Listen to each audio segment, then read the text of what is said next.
Assalamualaikum. Selamat pagi. Awali pagi jam ini bersama saya Farhan Hakimi dan rakan penyampai Afizi Azaman. Afizi, di bulan Ogos, bulan kebangsaan kita ni, kita nak bercerita sedikit mengenai patriotisme dan jati diri sebagai anak Malaysia. Tetapi hari ini kita bertuah sebab kita nak tampilkan sesuatu yang berlainan sedikit, iaitu mengenai promosi budaya Melayu di negara Jerman. Dan antara yang banyak mempromosikan soal budaya Melayu ini pasangan suami isteri orang Malaysia, suami warga Jerman, dan mereka dikenali di YouTube sebagai The Lubkes. Mereka ialah Husna Hisan Matnor dan juga suaminya Michael Lubke. Dan kita bertuah kerana pasangan The Lubkes ada di studio berkongsi bagaimana mereka berdua giat mempromosikan bukan saja budaya Melayu tapi juga menanamkan minat bahasa Melayu kepada anak-anak mereka yang membesar di Hamburg, Jerman. Selamat datang kepada Husna juga Michael. Terima kasih sudi bersama dengan kami ketika mana bulan kemerdekaan yang sememangnya bulan yang saya rasa ramai nantikan untuk kita menghayati roh kemerdekaan yang telah pun diperjuangkan oleh tok nenek moyang, tapi kita meneruskan semangat berkenaan daripada segi pelbagai sudut. Perpaduan adalah salah satu, budaya, bangsa dan sebagainya itu juga salah satu juga diperjuangkan. Pertama sekali mungkin saya nak pergi kepada Husna terlebih dahulu, kan? Apa rasa pulang sekejap ke Malaysia di bulan kebangsaan ini bersama dengan suami dan juga anak-anak? Memang menetap di... Tapi sebelum saya tanya soalan tu, lebih baik saya tanya latar belakang dulu, kan? Latar belakang dulu, kan? Macam mana boleh kenal? Macam mana boleh kenal? Okey, kita orang ni dah kenal sejak saya berumur 16 tahun. So Michael juga berumur sama dengan saya 16 Sweet tahun. 16 lah. Yes, 16. Michael actually join exchange student program. Dia pergi ke Malaysia dan menetap dengan family saya. So kiranya saya kakak angkat lah dia. Dari situlah kami berkenalan. Umur berapa? Gap ke? Ada gap? Kita sama. Beza 4 bulan je. Itulah dia kakak. Saya kakak, masih kakak. Waktu itulah. Kan tak lagi. Waktu itu tahun 2000. Tahun 2000. Tahun 2000. Tahun 2000, betul. Okey. Pertama sekali nak tahulah, sekarang ni macam mana menetap di Malaysia ke atau Ya, kami menetap di Jerman lah, kan. Sebab rezeki kami di situ. Tak adalah kita kata kita menetap di Jerman sebab lupakan Malaysia, tidak, kan. Tapi kita just go with the flow. Buat masa ini rezeki kami di sana, tapi mana tahu kemungkinan kami akan pulang ke Malaysia. So tak boleh nak cakap lah. Difahamkan Cik Husna pulang ke Malaysia sejak bila tu? Bila kali terakhir pulang ke Malaysia? Bila tahun lepas. So saya memang setiap tahun akan pulang ke Malaysia lah. kecuali waktu COVID, kan? Waktu COVID tu lah paling lama. Tapi kita pun 2 tahun je lah sebab hari tahun terakhir COVID tu kami sempat pulang. Kita balik Jerman, lockdown. Kami yang kira last lah yang dapat keluar sebelum memang semua lockdown. Betul. Okey. Dan dalam masa yang sama juga kalau kita perasan, kan, orang Malaysia kalau pergi luar negara, balik slang Melayu dia jadi lain. Ini sama je, kan? Ini macam sama. Betul lagi fasih lagi. Itulah sebab saya memang tak tahulah, maybe sebab saya memang sayangkan budaya dan bahasa kita. So saya memang utamakan benda tu. Sebab saya rasa budaya kita sangat cantik, sangat unik, tak ada orang tahu. So saya bangga, and kebetulan suami pula pun memang sangat mengagungkan juga bahasa kita. Dia kata bahasa you ni sedap, sayang kalau tak nak diteruskan. And then for us pun itu bahasa rahsia kami lah. Orang Jerman tak faham, kan. Satu bonus juga untuk kita. Mungkin bagi Encik Michael Lubke sendiri, kenapa perasaan tu boleh timbul? Apa yang membuatkan perasaan bahawa bahasa Malaysia ni sangat menarik dan sebagainya? Apa mungkin yang terlihat? Selain, dalam arti kata lain, selain jatuh cinta dengan wanita Malaysia, macam mana boleh jatuh cinta dengan bahasa ni? Bagi saya macam bahasa itu penting sangat. Sebab bahasa itu sekali termasuk budayanya, kan. Dia bawa semua benda apa yang kita punya sejarah belakang semua, dia punya kenapa benda tu macam tu, itu semua tersangkut, semua tersorok dalam bahasa sebenarnya. So bila kita belajar satu bahasa, kita sama-sama belajar satu budaya, satu macam mana sejarah dengan kepercayaan orang dekat belakang bahasa tu. Bukan bahasa itu cuma satu benda untuk berkomunikasi, tapi dia macam satu budaya juga. Mempamerkan budaya. So daripada situ kita orang memang, bagi saya lah, kita orang memang suka berbual dalam bahasa Melayu. Ya. Tapi orang-orang Jerman tak ni, kata, belajar bahasa lain, lupa bahasa Jerman. Ada juga mula-mula kadang-kadang ada juga macam tegur kata kamu duduk di Germany cakap bahasa Jerman. Saya boleh cakap saya cakap Jerman. Bukan saya tak boleh kan, tapi saya asal usul orang Melayu. Saya cakap tapi orang okey. Tapi bukanlah orang bercakap tu orang macam against, tak ada. Diorang cuma nak fahamkan kenapa kita bercakap bahasa tu kan. Senang boleh cakap bahasa Jerman? Ja, natürlich, ich kann auch Deutsch sprechen. Dia fasih. Tapi okey, mungkin itu ulasan berkenaan dengan kenapa pentingnya bahasa. Tetapi kenapa bahasa Malaysia? Kenapa bukan bahasa Indonesia ke bahasa Thailand ke? Kenapa? Sebab memang bahasa Malaysia memang ada menarik dia lah. Dia punya bahasa Indonesia dengan bahasa Melayu kan lebih kurang. Lebih kurang, betul. Tapi dia punya pasal memang dah tersangkut kan, memang kita orang memang daripada dulu cakap bahasa Melayu. Macam dah biasa sangat dah cakap bahasa Melayu. Lagipun macam menarik dah belajar bahasa Melayu. Dia punya sebutan, dia punya cara cakap macam lebih kurang Jerman juga ada lah juga. Betul. Daripada segi sebutan dia lebih kurang sama dengan Jerman. So kiranya orang Melayu boleh baca bahasa Jerman. Tak faham. Bahasa baku. Kalau nak baca bahasa Jerman, sama lah. Dia punya spelling, sebutan dia semua sama. Okay. Nasib baik exchange student tu waktu tu ke Malaysia kan. Kalau ke Thailand jadi cerita lain. Jodoh kita kan. Pergi Thailand lah. Ada lagu nanti. Tapi memang saya pilih Malaysia dulu. Dia pilih Malaysia. Okay. Nombor 1 saya pilih memang Malaysia. Yang kedua itu ialah Japan. Yang ketiga Indonesia. So memang dapat pula datang sini kat Malaysia. Tapi in the first place kenapa pilih Malaysia? Kenapa pilih Malaysia? Ceritakan. Pak. Malu. Actually kelakar jugalah. Sebab kat Jerman kita orang belajar bahasa semua negara lah. Lepas tu nampak bahasa Malaysia dekat dengan equator, barisan istimewa. Khatulistiwa. So nampak macam pasal masa dulu surfing. So ingat bestnya pergi Malaysia boleh pergi surfing kan. Tak tahu pula sini tak ada ombak, tak ada angin. Budak lagi 16 tahun kan. So jadi datang sini je alamak tak boleh pula surfing kat sini. Tapi itulah yang menyebabkan itu alasan sebenarnya. Okay. Dan difahamkan juga di rumah Encik Michael dengan Puan Husna sendiri mengajar dua anak mereka iaitu Laila Jamila dan Lara Sofia berbahasa Melayu. Ya, betul. Jadi apa istimewanya bahasa Melayu? Mungkin ulasan dah diberikan tadi, tetapi anak-anak pandai berbahasa Melayu, memakai baju kurung dan menikmati rendang di hari raya. Ya, jadi bagaimana penerimaan mereka? Sebab mereka memang daripada awal kecil lagi kita memang bercakap bertutur bahasa Melayu sahaja. Sebab kita orang perasan, kami ada 4 anak. So throughout orang punya pembesaran kami perasan anak-anak tu akan belajar juga bahasa di mana mereka tinggal. So yang pentingnya kita ni sebagai ibu bapa bercakap dalam bahasa apa yang kita nak dorang cakap. So bagi dia selalu cakap kita kena didik anak-anak kita, dorang kena tahu bahasa ayahanda dia Jerman, ibunda dia Melayu. Saya ibu kan, dia ayah. So sebab kita ni daripada dua budaya, dua negara, so anak kita kena tahu kedua-dua bahasa itu.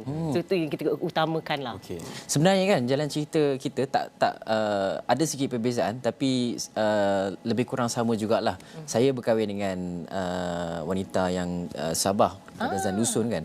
Jadi saya mahukan bahasa dusun tu disemai dalam anak-anak. Cumanya dia kadang-kadang dia jadi dilema bila kita tengok orang lain, anak-anak orang lain akan jadi macam, pandainya budak-budak ni dalam bahasa Inggeris dah pandai, umur 2-3 tahun dah terror kan, dah fluent dan sebagainya kan.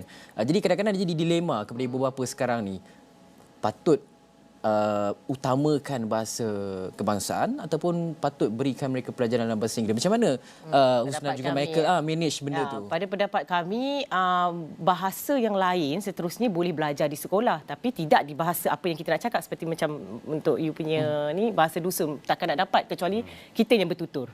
So itu je yang kita boleh ni. Sesama juga dekat Germany takkan dapat bahasa Melayu kecuali kita bertutur.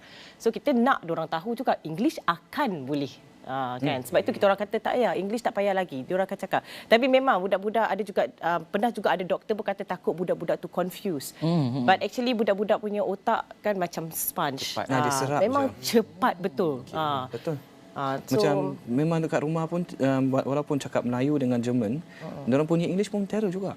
Diorang boleh cakap. Lepas tu bila kita pergi mana-mana, saat kami pernah juga menetap di Australia, dah cakap English pula kan. So kita pun risau, kita tak faham ni. Sekejap, budak-budak memang sekejap je. So sebab itulah anak kami boleh cakap English pun fasih, Melayu, Jerman. Semua boleh. Senang je. Kalau kita pindah Japan, maybe nanti Japan pun. Tapi bila kadang-kadang kan kita nak juga emphasize tentang bila kita bercakap dalam bahasa Melayu, kita nak pastikan bahawa bahasa Melayu kita dituturkan dengan menggunakan perkataan yang kalau satu ayat tu penuh dengan bahasa Melayu kan, tidak dicampur aduk dan sebagainya kan. Adakah macam tu di rumah ataupun dia ada masuk sikit Jerman, masuk sikit English? Kita selesa ikut keselesaan. Actually memang kita bercakap bahasa Melayu kalau boleh sepenuhnya, tapi bila budak-budak dah besar, kita berdua pun sama, kita akan bercakap apa yang datang dulu. So kadang-kadang susah juga kita nak bercakap semua benda dengan orang lain, hanya kita satu keluarga je yang faham pasal kita jadi bahasa kita. Bahasa rojak apa benda datang, kadang-kadang kita buat ayat lain kan. Kadang-kadang ada satu ayat yang ada tiga kataan. Dalam tiga kataan tu ada tiga bahasa. Satu bahasa Jerman, satu English, satu Melayu. So memang orang lain memang tak akan faham. Tak akan faham, hanya kita je yang faham. Siap ada kataan bahasa Melayu tiba-tiba dijermankan. Dijermankan. Ke vacuum kan. Kita macam nak make sense, kita dah faham, kita faham, orang lain tak faham. Tapi apa mungkin platform yang digunakan ataupun kaedah-kaedah yang tertentu untuk Cik Michael sendiri belajar bahasa Malaysia ni? Saya dengar difahamkan ada beberapa lagu yang dipasang di rumah. Contohnya lagu-lagu P. Ramlee. Mungkin bagaimana kaedah ini boleh berhasil? Ada juga pasang, biasanya macam budak-budak ni diorang senang terinfluence kan dengan apa benda keliling diorang kan. So macam diorang tengok TikTok, YouTube semua kan. Ada kan macam-macam bahasa. So kita orang suka pasang macam YouTube, ada cerita-cerita channel macam-macam yang cerita pasal Malaysia, pasal budaya semua. P. Ramlee, cerita-cerita kadang-kadang ada juga dekat dalam YouTube, so Upi Ipin kan. So kita orang bagi anak-anak tengok. Bagi saya bila kita listen tu lagi senang nak adapt masuk kat dalam, sebab itulah memudahkan. So memang kat rumah biasa pasang lagu P. Ramlee. Ada bila hari raya pasal lagu raya. So diorang pun dah tahu, ni lagu raya. Kalau Merdeka dah tahu, tanya anak-anak lagu Merdeka 31 Ogos, Sudirman semua. Dah familiar lah kan. Diorang familiar. Kita orang sambut semua dekat Malaysia. Sambut walaupun di Jerman. Di Jerman kita sambut juga. Dan macam mana mula menceburkan diri untuk menjadi pempengaruh? Itu secara tak sengaja. Tak ada pun plan actually. Tapi mungkin orang tertarik dengan cara didikan kami atau keluarga kami. So membuatkan kami terjebak dalam kami terpengaruh. Kita tak ada plan lah actually. Actually apa yang kami buat YouTube tu sebagai diary. Bermulanya di COVID lah. Saat COVID kan kita macam putus connection kan. So kita kata tak apalah, kita share dekat ni sebagai diary macam mana kita melalui zaman COVID. Itulah permulaannya.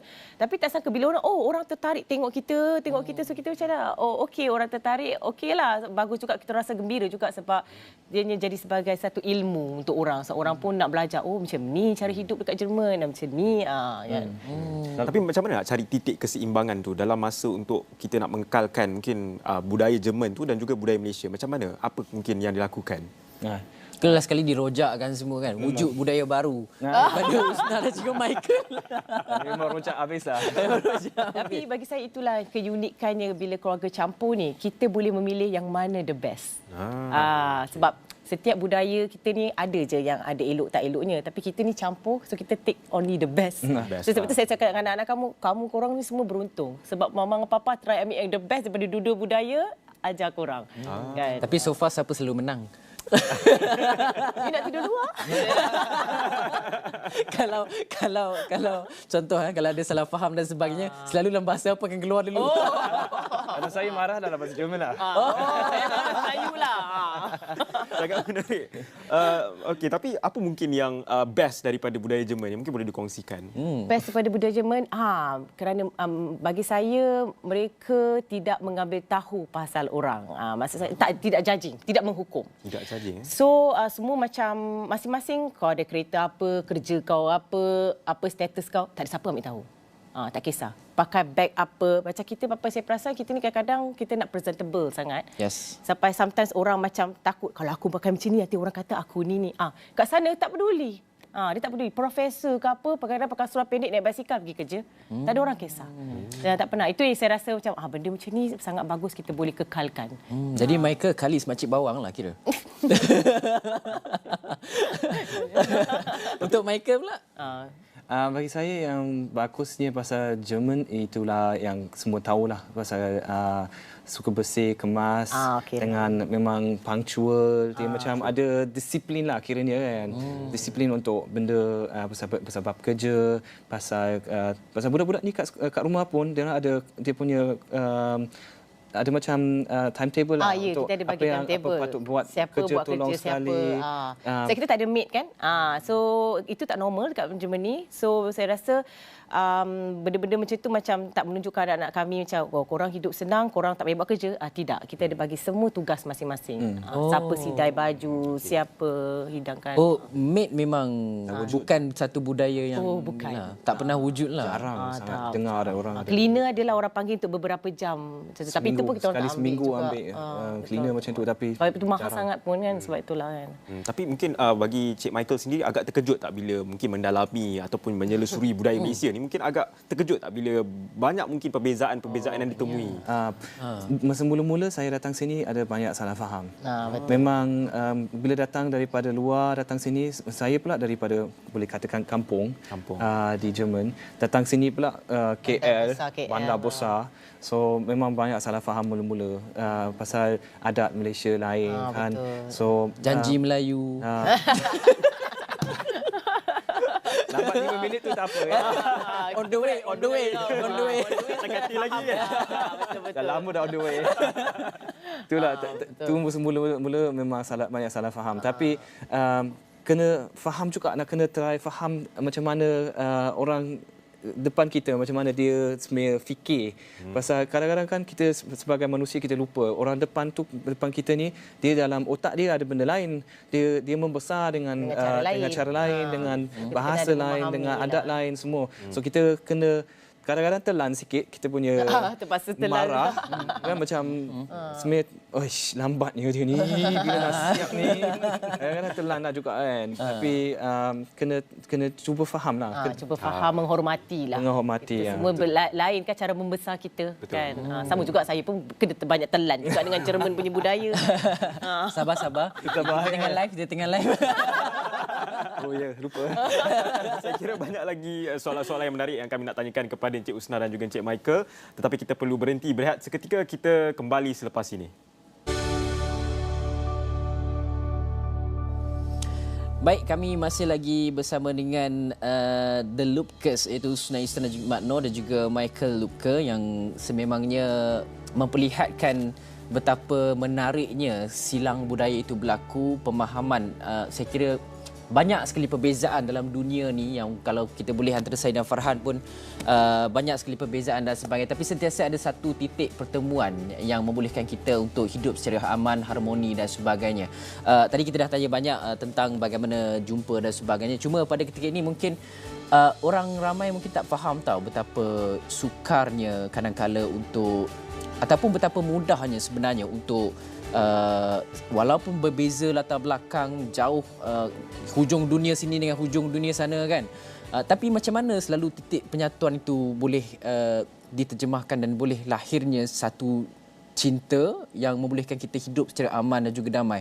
Sebab kita kat Malaysia ni, orang kata walaupun kita unik dengan pelbagai budaya dan sebagainya, kadang-kadang ada jugalah isu-isu tertentu dan sebagainya kan. Tapi macam mana orang kata sebarang persengketaan itu diselesaikan dengan cara yang paling harmoni yang boleh dilakukan? Apa yang diamalkan oleh pasangan dan Lupkes? Bagi saya toleransi. Toleransi memang sangat penting lah. Yang kita tak boleh ego, fikir kita punya side sahaja macam tu. So kita kena faham yang bagaimana kalau jika diorang berada di tempat kita. So kita kena sentiasa tolerate lah. Bagi saya itu amat penting. And apa pendapat awak? Ya, samalah, betul lah. Pasal Toleransi memang sangat penting lah. Kan, kalau kita punya je, macam contohnya kita nak paksa isteri dengan anak-anak semua ikut cara Jerman je. Saya tahu. Nanti semua macam tak seronok juga kan dekat rumah. So, ataupun macam I nak kena faham lah macam keluarga you kan, cara budaya korang. Lepas tu kita kalau orang Melayu tak cakap macam ni kurang ajar. Contohnya daripada segi kan. So kita kena faham, okey diorang tak faham. Macam saya masa permulaan saya datang, Islam taklah penting sangat. Diorang tak tahu sangat pasal Muslim. So kira first time untuk diorang tahu. So diorang banyak tak faham. Kadang-kadang diorang untuk family belah Michael. Belah Michael atau kawasan sana. Dia asal daripada kampung. So tak banyak orang luar negara time tu. Tapi saya pun tak boleh macam nak marah, saya kena faham. Diorang tak faham. Kan. So saya kena telan tu, saya kata yang ketelan tu. Telan memang. Telan juga. Tapi sama juga dengan dia bila datang kat sini dia kata kalau kat Germany kita boleh je campur perempuan dengan lelaki kan. Tapi dia pun kena faham okey. Ada batas-batas dia. Sebab itulah kan. Toleransi lah. Toleransi sangat penting. Kadang-kadang benda kecil kan macam tandas contohnya. Tandas dekat Jerman kering. Kering betul. So bila pergi tandas macam Malaysia, kalau kat sini kan memang basah habis betul, kan. betul. Orang Jerman pakai stocking. Socks kan pakai pergi masuk bilik air. Habis basah lah keluar dengan stocking dia yang basah. Dan pula kalau orang Malaysia datang ke Jerman, habis basah. Diorang ikut style tu. Tapi kita kena faham. Diorang tak biasa. Benda kecil tapi boleh jadi isu Benda kan. jadi isu juga kalau tak ada toleransi kan. Betul. Mungkin bagi Puan Husna sendiri kan sebagai dah jadi pempengaruh ni ataupun penyedia kandungan di bidang sosial, mungkin bagaimana proses untuk mempromosikan budaya Malaysia itu boleh dilakukan kepada khalayak ramai, terutamanya mungkin ada tak orang-orang Jerman yang mungkin follow juga ke apa yang mereka katakan? Itu yang saya rasa seronok macam saya kata lah. Saya sangat cintakan budaya, bagi saya sangat unik budaya kita. So bila saya mempamerkan and orang Jerman tak tahu pasal Malaysia atau budaya, apatah lagi budaya kita, so diorang kata, cantiknya kan, saya kata cantik kan. So diorang macam lagi tertanya-tanyalah, Malaysia So secara tak langsung macam bila tengok kita pakai baju kurung, ini baju korang, kata ini baju saya, dengan bangganya kita tunjuk, inilah makanan kita. So actually mereka sangat interested. Diorang akan mencuba punya. Diorang tak tahu Malaysia tu sangat. Diorang even kadang sedih sikitlah, diorang even tahu Singapura, Malaysia tak tahu. Padahal Malaysia tu lagi besar daripada Singapura. Sebab tak diceritakan. So saya rasa kalau saya dapat mempromosikan benda yang saya rasa sangat happy lah. Banggalah. Sebenarnya jadi duta sebenarnya ni. Untuk Michael, apa pakaian dan juga makanan yang paling dinikmati di Malaysia, yang paling suka sekali apa dia? Yang paling best sekali dekat Malaysia makanan lah. Itu memang sini food heaven betul. Datang sini makan aja 24 jam. Jerman tak banyak variety ke? Susah nak cakap. Banyak European food lah kan. Macam pasta, pizza semua ada lah kan. Biasa lah. Western kan. Tapi sini kan macam-macam. Nasib baiklah isteri saya dah memang pandai masak. Untuk tekak dia lah. Nasib baik. Tapi sini datang memang makan macam-macam lah. Rendang lah, sambal semua memang suka betul. Tapi your favourite food? Walaupun pedas. Dia boleh makan pedas. Memang daripada dia makan petai, sangat suka sangat durian. Durian best. Durian best. Musim sekarang memang tepat sekali. Memang nasib baiklah datang masa sekarang ni. Musim durian.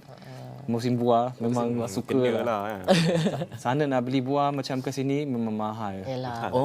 Ada juga buah tropical jual. Kan. Ada jual-jual tapi taklah se-fresh macam dekat sini kan. Tapi nak tahu juga komuniti Malaysia di Hamburg, saya difahamkan di kota Hamburg Jerman tu, macam mana komuniti Malaysia tu berinteraksi sesama mereka? Kita ramai juga komuniti Malaysia, so jangan risau. And agak aktif juga setiap kali macam contohnya event-event yang wajib macam Hari Raya, Chinese New Year, Deepavali ataupun Merdeka. Soalnya Merdeka tu memang kita akan berkumpul. And saya pun kadang-kadang pernah juga buat macam satu event Malam Malaysia, kita orang panggil Malaysian Abend dalam Jerman. Untuk tunjuk yang kita ni budaya multi budaya kan. Ada tarian, kita ada buat tarian, nyanyian, lagu tarian India, Malaysia. So orang-orang Malaysia pun datanglah untuk bagi support. Dan yang paling saya rasa saya nak tahu juga macam mana Husna dan juga Michael tangani kritikan. Sebagai contoh, kita Husna memang tahu macam-macam bawang kat Malaysia, netizen kata macam kan, tengoklah Husna tu dah kahwin dengan orang putih, lupa lah apa-apa semua kan. Macam mana Husna tangani benda tu? Saya selalu fikir saya tak kenal dia orang. So buat apa nak ambil hati? Melainkan kawan baik saya atau keluarga saya menegur saya dan saya buat something wrong. Kalau orang lain saya tak kenal menegur saya rasa bukan saya kata saya tak buat salah, tapi saya tak ambil serius lah. Untuk Michael macam mana? Orang Jerman pun membawa. Jerman tak membawa. Orang Jerman tak. So, dia sangat senang lah untuk Michael. Sebab tak ambil tahu hal orang kan. Itu yang bagus. Kita tak menghukum, tak ambil tahu. Untuk Michael pun dia orang banyak suka lah kalau tengok kita orang macam ikut sejarah Malaysia. So macam contohnya benda-benda macam puasa ataupun sambut hari raya. Dia orang semua saksikan, dia orang semua ikut kita orang dekat social media semua. Dan dia orang macam banyak tanyalah nanti balik daripada cuti, dia orang bukan ikut saya dekat social media, dia ikut isteri saya. So balik dekat kerja tiba-tiba semua staff-staff tanya, "Ayah buat apa ni, buat apa tu?" Macam, mana tahu. So, dia orang sangat interested Berminat, tau. ya, Dia orang sangat minat berminat tau. So, sangat. bukan macam sini, dia orang tak judging. Dia orang memang minat lah. Dia orang Bukan something new kot. Something yang tanya-tanya. unik. Macam saya kata budaya kita memang unik. Kan? Maksudnya ramai lah orang Jerman kahwin dengan orang Asia dan sebagainya. Ramai juga tapi memang tak ramai yang mengamalkan macam kita lah tu saya perlu cakap budaya kita kan. So bila saya mengamalkan tu orang kata wow ini satu rare benda yang rare kan yang kata. Ya. Okey. Dan kita pun tak banyak masa cumanya ketika mana kita berusaha generasi ke generasi untuk pastikan bahawa nilai jati diri itu tidak hilang dan terbukti Husna dan juga Michael telah pun membuktikannya. Mungkin apa kata-kata yang boleh diucapkan kepada seluruh rakyat Malaysia yang akan menyambut sambutan Hari Kemerdekaan tentang kepentingan nilai jati diri walaupun kita mempelajari budaya, agama, bahasa yang lain dan sebagainya tapi jati diri kita ini sememangnya akan sentiasa tersemat dalam hati itu. Husna, pertama sekali. Bagi saya sebagai anak Malaysia yang sudah menetap di perantauan agak lama 24 tahun dan itu yang titik yang membuatkan saya rasa menghargai pasal budaya kita, bahasa kita dan rasa bersyukur yang kita ni sebenarnya hidup dengan Cina, India, Melayu perpaduan dengan harmoni. Tak semua orang boleh buat macam tu dan kita dapat. So kita patut rasa bangga dan bersyukur. And dan saya mengharapkan benda ini diteruskan. Jangan ada berpuak-puak semua tu. Sebab inilah kita punya keunikan. Yang kita ni satu perpaduan. Kalau misalnya saya kat Germany pun, saya celebrate Deepavali, Chinese New Year. Dia kata, kau Islam, pasal kau celebrate? Kata, sebab kita Malaysia. Kan? Untuk Michael? Dan saya memang risau lah pasal saya banyak tengok orang dah lupa bab budaya dan agama dekat Malaysia. So macam kadang-kadang tengok dia orang pun dah tak cakap Melayu kat rumah, cakap English banyak. Padahal itu kan benda yang penting kan. Itu kan sejarah kita, sejarah Malaysia. Macam-macam orang dulu dia lawan kan untuk tahankan budaya dengan bahasa itu. Sekarang semua orang macam dah buat lupa. Pasal orang tengok pasal kerja kena cakap English. So pentingkan English ataupun bahasa lain kan. So lama-lama akan pupus. So lama-lama pupus. So macam risau tengok. Lah. Sebab itulah kita orang memang pentingkan cakap bahasa ibundanya dengan ayahanda supaya benda ni akan diteruskan. Supaya memang tak lupa. Memang kita orang ajar anak-anak kita apa adab-adab Malaysia. Macam mana pasal hormat semua, pasal cakap bahasa, pasal kongsi Malaysia sebagai negara yang berharmoni, yang unik. Memang diorang mempesan macam tu. Tapi saya memang betul-betul risau tengok yang orang dah banyak lupa lah.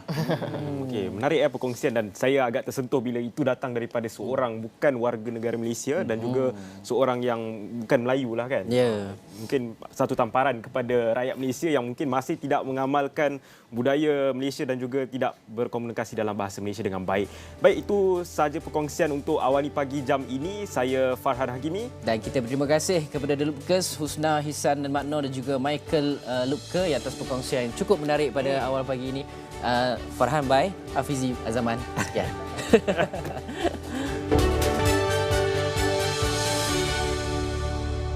Jangan lupa subscribe dan tekan butang loceng untuk mendapatkan video update seterusnya.